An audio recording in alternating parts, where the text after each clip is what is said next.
Kasi yung puso nila matibay. Paano naging matibay ang puso ng tatlong ito? Tawag po dito confidence. Tingnan mo katabi mo, may confidence ba yan? Ang confidence po keeps the fire burning and glowing. Saan ba nanggagaling ang confidence? Pakinggan po ninyo. Ang confidence ay nanggagaling sa mga dating pagsubok na napanagumpayan. Confidence comes from previous trials overcome. Lagi ninyong naririnig ito, pagkatapos ng pagsubok, may biyaya. Nagtataka yung iba, ba't wala pa rin blessing? Siyempre, brad, sister, hindi ka pa pumasa eh. Totoo ba? May mga trials sa buhay? Tanong, pumasa ka na ba? Pagpulin lang yung sarili. Kaya pala takot pa rin ang puso natin kasi mga problems natin, trials natin, grabe, kasi tanda natin. Pero makikita mo itong tatlo na to. Bakit sila nagkaroon ng confidence? Ito rin yung hari eh. Makapatay kami dati. Naalala mo ba yun, Brad? Sabi ni Shadrach, ito rin yung hari. Padededo tayo nun eh. Anong nangyari? Napahiya. O ganoon pa rin ngayon. Yung bang mga trials kung ninyo yung nakapanagumpayan ninyo. Kung sasabihin ninyo sa akin, Pastor, matibay puso ko. Abel, kung mga pagsubok ang napanagumpayan mo na.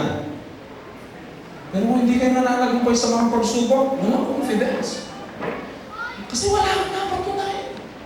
Itong tatlo may napatunayan. Kaya silang iligtas ng Diyos sa pamamagitan ng pakikiusap. Ganun pala ang confidence. Ngayon, paano ba mananagumpay? Ito na. Dapat managumpay tayo. At kapag nanagumpay ako sa isang trials, doon ako nagiging malakas. Doon nagiging matatag ang puso ko. May tatlong bagay na dapat ang mapanagumpayan. Una, ito yung hamon ng kaaway. Pangalawa, kompromiso. Pangatlo, pananakot. Ang sabi ni Haring Nebuchadnezzar, eto ang utos. Simple lang. Yuko, walang pugo. Huwag kang yumuko, patay ka sa pugo. Yun ang hamon. Sabi ng tatlo, ayaw. Yumuko kayo, hindi kami yuyuko. Kapag hindi kayo yuyuko, mamamatay kayo, papatayin ko kayo sa buwan. Hindi kami yuyuko. Nanagumpay sila sa hamon eh. Sasabihin ng iba, sasabihin ng demonyo, kapag hindi mo ginawa ito, hindi mo makukuha trabaho na ito, Brad. Grabe sa dalas natin, Brad yan eh. Pati pag yung church, punta na ako eh. Kapag hindi mo nakukuha ito, hindi ka sasagutin ng girlfriend mo. Hindi mo makukuha ito, hindi mo makukuha yan. Hamon ng Diablo. Hindi ka ganyan. Nananatili ka lang ganyan. Hamon ng ating kaaway. Yung tatlo, nanagumpay sila sa hamon. Kapag hindi ka makuha ni Satanas sa hamon, kukunin ka sa diplomasya. Ang tawag po dito compromise. Kasi hindi agad sila pinatapon eh. Ang sabi ni Nebuchadnezzar, totoo ba yun? O sige, bigyan mo kayo ng pagkakataon na kapag narinig ninyo, yumuko na kayo. Pag narinig ninyo, yumuko kayo. Sabi nila, hindi po kami yumuko. Anong ibig sabihin ng compromise? Ang compromise, ito ang ibig sabihin niya, an easy way out. Yung madaling daan para matakasan ang mga pagsubok ng buhay. Easy way out. Church, mukhang nag-alok ng easy way out ang demonyo sa atin, right? Pakita ko paano siya nag-alok ng easy way out. Huwag ka na magpasa ng Bible. Apply mo na lang. Paano ma-apply kung di mo binasa? Mas marunong ka pa sa Diyos. Hindi naman kailangan mag-devotion eh. Pagod ka na. Sino narinig yung mga compromise na yun? Tao po. Demonyo lamurin. Amen. Kailan magbasa? Kapag nabasa rin yan, mahalata ako. Kailan magbasa? Kasi si brother ganyan, di naman nababasa yun. Pumunta ng cell. Si hindi na pumunta ng cell. Pagod ka na eh. Alam mo, tama na yun, nag-a-attend ka. Paminsan-minsan nagtatayos. Pwede na yun, hindi ka naman gumagawa ng masama. Compromise. An easy way out. Huwag mo nang isulat yan. Opinion lang ni Pastor yun. Huwag mo nang isulat, nakakapagod. An easy way out.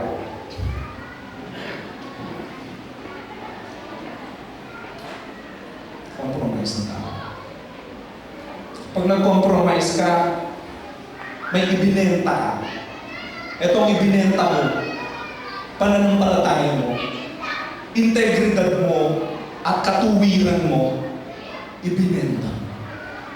Compromise. Itong tatlo, hindi sila natinag sa compromise. Kaya ka na second chance, sabi ni Haring Nebuchadnezzar, huwag na sir, hindi kami luluto. Kapag hindi ka nakuha ni Satanas sa compromise, kukunin ka niya sa intimidation, tatakutin ka niya. Papatayin ko asawa mo, kukunin ko trabaho mo, hindi ka makakatapos ng pag-aaral, gagawin ko miserable ang buhay mo. Bibigyan kita ng sakit, peperwisyuhin kita, magiging grabe buhay mo kapag naboragay ka, ipeperwisyuhin kita. Tatakutin, Nebuchadnezzar, itatapon mo kayo sa bubog. Sabi ng tatlo, hindi po kami natatakot. Napansin ko, kahit ako'y pastor, naranasan ko ang takot. Nang minsan makita ko ang aking mag-anak, nakahiga sila, napansin ko, well man, hindi mo kayang ipagtanggol ang tatlo na yan. Totoo yun. Hindi ko kayang ipagtanggol ang asawa ko at mga anak ko. You know why? I'm helpless. Hindi ko kaya. Hindi bawat sandali katabi sila. Sa oras ng takot, paano tayo mananagumpay? Bro, mabilis ito, 1 John 4. 1 John chapter 4 verse 18. Hindi tayo iniwang nangangapa ng Diyos sa oras na tinatakot tayo ng mundo at ng diablo. Perfect love casted out. Lampunin niyo kapag pumapasok yung takot sa buhay ko, ito lang sinasabi ko. Mahal ako ng Diyos. Hindi niya ako iiwan at hindi niya ako pababayaan. Hindi mangyayari na pababayaan ako ng Diyos. Hindi mangyayari na gagawin niyang miserable yung buhay ko. Alam mo bakit? Dahil mahal ka ng Panginoon at hindi magtatawi. Sino po dito nararanasan ng mga takot sa buhay? Gusto ng Diyos alisin ang mga takot na yan at palitan ang kanyang pagmamahal. Alam po ba ninyo, mas mahalaga po kayo sa trabaho ninyo? Mas mahalaga ka nga kaysa sa pamilya mo. Hindi umiikot buhay mo sa pamilya mo. Hindi umiikot ang buhay mo sa trabaho mo. Hindi umiikot ang buhay ninyo sa karir. Hindi umiikot ang buhay natin sa kanino pa man. Umiikot yan sa Panginoong Diyos natin. Mahal tayo ng Diyos. Ni minsan, ang tunay na Diyos, hindi po siya nanumba. Patuloy pa rin naman.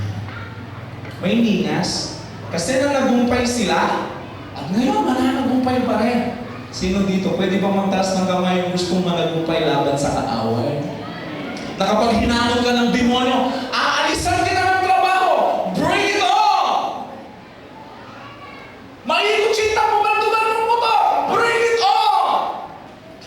Pag siya inikot na yung motor, palitan yung kotse ng gino. Pag siya inikot na mo bracket, tutok yung supervisor mo. Bring it on. Baluyin mo bakit? Di natatapos yung buhay natin doon. May kasunod pa. Dahil kapag naglaro ka ng chess kasama si Lord, sabi ni Lord, well, meron, ika ng tumira. Sabi ko, tantela meron mo, sabi ng sasa, patse tinira may yan, 2 moves, mati ka. Sabi na hindi mo, tira meron. Dahil kapag ikaw ang tumira, si Lord ang susunod. Amen? Sino dito? Ayaw nang takutin siya ng demonyo dahil nandito sa puso niya. Yung Kristo namatay sa krus para sa kanya. That's why when you recite verse, naririndi si Satanas eh. Kasi apoy ang tawag doon. Itong tatlo na to, mayroon silang spark, amen? Flammable content, grabe masunog. Mayroon silang tinatawag na blaze. Pero ngayon, napansin ko, yung apoy, kapag sinunog mo yung isang sanga, mag-aalab